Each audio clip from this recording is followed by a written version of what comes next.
Եթե հայոց եկեղեցում չեմ կարող եթեով ասել դա, ուղղակի ինչ-որ ժամանակաձև կասեմ, եթե լիներ, բայց բացառվում է եւ ես չգիտեմ, դա աննկարագրելի է մանկապիղծ եկեղեցական,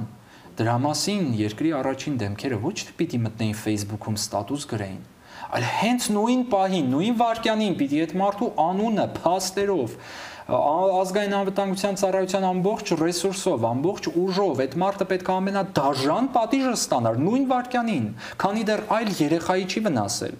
Եթե հիմա հայոց եկեղեցու հոգևորականների շարքերում իրենց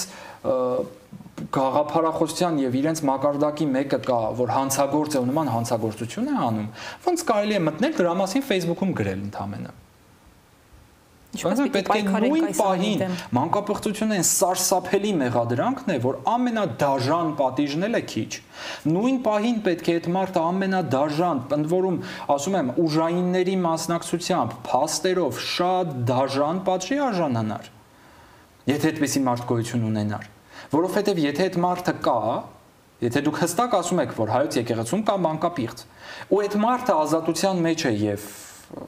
հոգևորական է, թե չէ, նա ազատության մեջ է, դա լուրջ սպառնալիք է մեր երեխաներին, ճիշտ է, ինչ եք դուք անում, մտնում եք Facebook-ում ստատուս եք գրում, այսինքն այդքան անհաղորդ եք այս երեխաների անվտանգության մասին։